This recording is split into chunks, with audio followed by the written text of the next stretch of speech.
Everyone, this is Akenya, the Empress here, also known as Double Venus of Double Venus Astrology, and I wanted to do something special, something that I've been thinking about doing for a while, because I am very interested in looking at public figures and celebrities and other notable people's charts, because I feel like there's a lot that we can learn. These people's lives we often see unfold before our eyes, and although there's a lot that we don't know, there is certainly a lot that we do see, and it's interesting to use astrology to get a deeper look or to make sense of some of the things that we see, or to see how some of those themes are embodied in the context of an astrological chart. And so Kendrick Lamar's album is coming out, and I thought it would be really cool to do a brief look at his birth chart and see how that correlates to not only some of the things we've seen unfold in his life, but how he approaches his art, how he approaches his music, specifically how he approaches his writing. So I'm going to jump into it, and for this reading, I'm pretty flexible when it comes to house systems. I'm not, a purist with that, and I honestly like to use the house system that makes the most sense for the chart, what really, speaks to how the chart wants to be interpreted. I have more of a fluid, intuitive style when it comes to that. And so for this chart, I actually am going to use equal house. Let's pull up his chart. I'm going to enter full screen. So this is Kendrick Lamar's chart. And like I said, I'm using equal house for this. And I've got to say, he's got a pretty complex chart. I'm not surprised, because he strikes me as being a pretty complex guy. And he writes about very complex things. And he has a very deep mind and perspective. So there's a lot of, off the bat, there's a lot of scorpionic or plutonic themes in his life that we can see clearly highlighted in the chart. So first of all, Kendrick has a Libra rising, and it's always important to get more information about how the perspective, because the ascendant is our perspective. People often say, oh, it's our mask, or it's how we show up in the world, or it's how people see us. And that's not incorrect, but it really has a lot to do with our outlook, and are the eyes that we see the world through, and is also the mouthpiece of how the rest of the chart will funnel itself and show up. So it's very important. And so Kendrick has a Libra rising, which it's very interesting to note. So Libra has to do with other people. It's the sign of relationships and interpersonal relationships, and trying to always consider the other. So there's an inherent diplomatic quality to the sign of Libra, and there's a real valuing of other perspectives, relationships, being able to find the balance between how we see ourselves and how others see us, and how we see others and how they see themselves. And so it's interesting to note that, because Kendrick writes very often from the perspective of other people. And he does this in a way that I don't think a lot of writers, or a lot of rappers often do. And if we look at Venus, which would be the dispositor of that ascendant, or the ascendant ruler, it's in Gemini, and it's in the 8th house. So, putting the ascendant ruler in the 8th house can create someone who has a real, can have a more closed off nature. The 8th house represents what we hide, and represents our secrets, and represents also where we go through crisis and difficulty, but have the potential to transform that and turn that into something. And so especially with this coming through the sign of Gemini, which has to do with the mind and has to do with information and has to do with how we communicate. It's clear that Kendrick transforms himself and turns the things that he's witnessed and that he's experienced and how he's understanding the world around him. He channels that in a creative way through his writing. To add to that, he also has Pluto in the first house. So this is kind of what I was talking about in terms of having a scorpionic or a plutonic quality, because whatever is in the first house really has to do with a general theme in the life, or is going to show up, as something that is a staple of the life or colors the life. We have this active agent showing up in the house that is representative of the life of the self. And so it's not uncommon to see this in someone who may have a very rocky upbringing or be exposed to traumas or loss, death, sometimes poverty. It depends. Now, you want to see how the Pluto is aspected, because this can offer more information. It can offer more insight, more perspective. But it's interesting to note that this Pluto is quincunx Venus, and that's important because, again, that's the ascendant ruler. So this is actually a pretty tough in conjunction to have. It's the kind of thing where in our relationships and how we relate in general, to those around us, there can be this quality that is covert or difficult to place our finger on, and we can exhibit behaviors that can be very subconsciously destructive. And so for Kendrick, considering that this is connected to the life, the conscious self, I do look to the ascendant to give us information about the upbringing. Honestly, the first 4 houses will tell us a lot about the upbringing. It's quite possible that there were things going on that may have appeared one way, but had a very insidious quality to them underneath the surface. And this deeply affects his perspective. This deeply affects his lens. And I think that's very apparent in the work that he creates.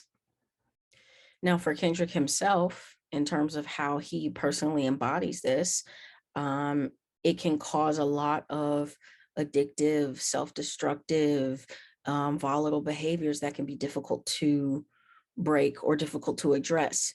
Anytime there's an inconjunction or a quincunx in a chart, there's something in the background or just on the outer edge of our periphery that is difficult to integrate into our conscious direct view. He has a better chance of integrating this with Pluto being in the first house and with the ascendant ruler being in the 8th house, because he's willing to face that depth. He's willing to face the shadow. He's willing to face those darknesses that, from this aspect alone can be actually quite difficult for someone to address. So it's another thing that, just emphasizes it's really imperative to consider the entirety of the chart.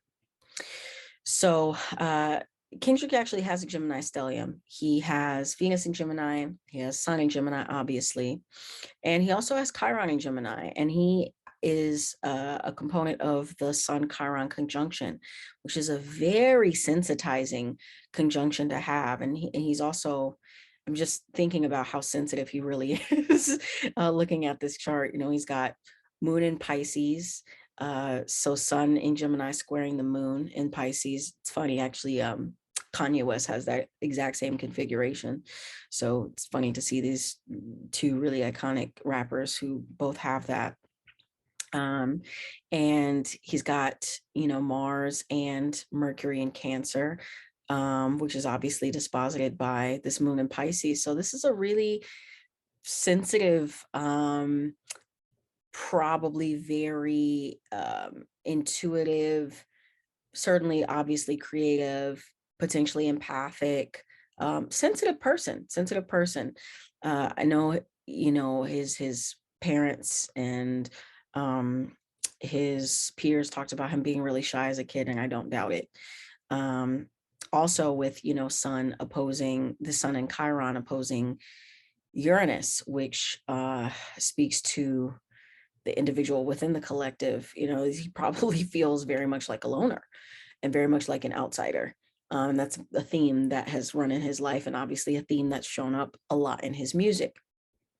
So, the Sun-Chiron conjunction is interesting because it creates a core wound around the identity. It's often very difficult to have a strong sense of self, or a strong sense of what one's identity is.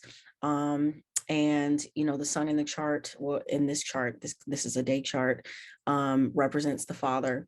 So there can be, especially considering there's this opposition to Saturn and Uranus, there can be a sense that his father and the legacy that he was born into there, and the path that was set up for him there, was really hard for him to disidentify with, or was hard for him to assert himself and his own identity, in his own way, or going his own route, based upon that.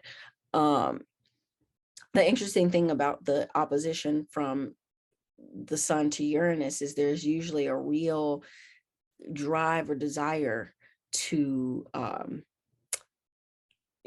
show oneself, and really assert oneself as unique amidst the collective, or amidst the crowd. But there can be a lot of difficulty to do that. And also considering that Saturn is in the mix, it seems like he might have been under a lot of pressure, regarding other people's expectations, maybe particularly his father, or authoritative male figures in his life, that he felt, on the one hand, like he had to live up to that, but wasn't sure if that was actually him. But on the one hand, wanting to disidentify and wanting to stand up against that. Chiron can just create a sensitivity where it's difficult to do that. If we look at the dispositor of this Gemini stellium, it's Mercury, obviously, and he's got Mercury in Cancer, and it's not only disposited by this moon in Pisces in the fifth, which is just so wonderfully creative, but it's also trining that. So he's really good at getting a sense of, he's really good at having his rational mind and his emotional mind talk to each other. They have a naturally easy conversation with each other, and he has a rather emotionally driven mind. How he is able to express himself has a lot of heart, has a lot of passion. It's natural, and it is passionate, considering that Mars is there too. Now, the Mercury Mars conjunction can actually be quite a vicious conjunction to have. These people tend to be very sharp, very quick. They can be very confrontational. They can be just naturally argumentative. We've got the warrior planet sitting right next to Mercury, which rules the egoic rational mind. However, with this in Cancer, for Kendrick, it'll probably be softened a bit because Mars is coming through the sign where it's in fall. So Mars isn't able to necessarily perform in the way that it would typically want to. But in this case, it's creating a more sensitized, potentially compassionate, creative expression of that Mars. And it's interesting to note he has Mars at 17 degrees of Cancer. And I always look for 17 degrees in really prominent figures charts because it is a Leo degree. It's also known as the degree of visibility. You often see a lot of iconic people with something very strongly placed at 17 degrees in the chart. And for Kendrick, we see that this Mars is very close to the MC. It's not quite conjunct the midheaven, but it's very close. So it's the most elevated planet in his chart. And even though it's in a sign that is not necessarily traditionally Martian, it has a lot of power being at that 17th degree, being so elevated in the chart, being so close to the midheaven, giving him a lot of drive to want to express himself, to want to speak his mind. Now, even though there is that ambition, there is that drive, and this is actually intensified by the fact that we have this super energizing, potentially burnoutable square to Jupiter in Aries. Um, that's aspecting that Mars. So not quite a mutual reception thing, but they're talking to each other, and they're talking to each other quite loudly. They're talking to each other in an aspect of tension. But Jupiter squares are a little different in how they can express. In fact, squares to benefics in general can have a little bit of a different expression depending on what's involved. The Mars Mercury squaring Jupiter certainly gives him a lot of energy, a lot of mental energy, certainly. It's not surprising that he's not only an amazing writer, but an amazing freestyler and just an amazing all around performer, someone who's really able to give a lot of energy consistently. Maybe a little bit too much. Maybe he might push himself a little bit too hard with that kind of a square. But it's interesting to note, on the other end, this quincunx to Saturn, he's got a lot of inconjunctions in his chart. And that one can create such a level of guilt or shame around going after what you want. And it's this kind of thing, again, it's an inconjunction. It can be very difficult to address, very difficult to break out of. But this is something he's talked about a lot in his music, having survivor's guilt, having guilt for the amount of success that he has accrued and accomplished, that he's clearly very driven to accomplish. But there's always that feeling of, maybe I shouldn't be going for this, or maybe I'm wrong, or maybe, I should feel guilty for this. And this is something that usually is placed on the child, where whatever the societal understanding is, or the authority understanding is of what success and discipline is, there's usually a message from those figures or from society or something that the child infers as how they are and how they seek to express themselves is wrong, or is deserve some kind of punishment. And so this is something that can really carry on for a long time. Saturn stuff, moon stuff, Pluto stuff is the hardest stuff to sort out, or I would say it certainly takes the longest, just because of the nature of how those planets work.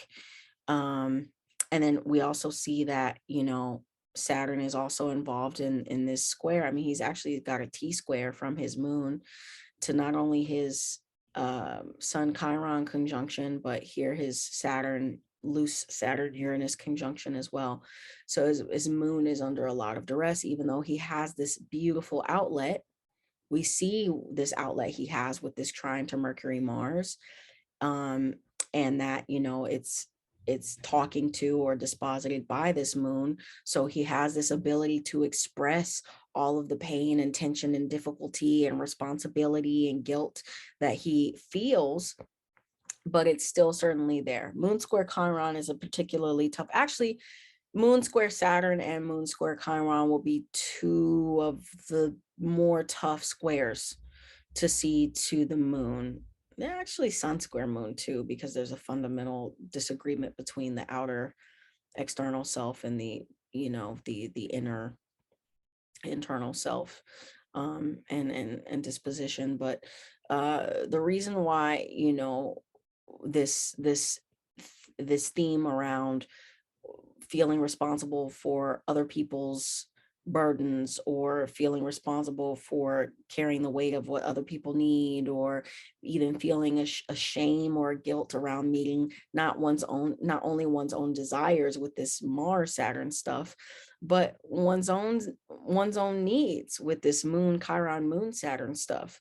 So I really hope that he continues to work on that. It seems like he's continued to make a progression in his music around that. But it's interesting, even the latest thing he dropped, The Heart Part 5, he's talking about, I mean, he's continually expressing, well, it's funny because he's talking from a lot of different people's perspectives. And, the video does an amazing job of highlighting that, speaking again once to that Libra rising. But there is this kind of like, I want to do so much, I want to offer so much, almost this savior-esque mentality that he can get himself in, which was certainly just having a strong placement, let alone your moon in Pisces, is enough to do that, to create this unnecessary martyr kind of quality. But then on top of that, the stress and the guilt around the kinds of responsibilities that he's had to take, or that maybe he just feels obligated to take, it can put a lot of pressure on a person. And so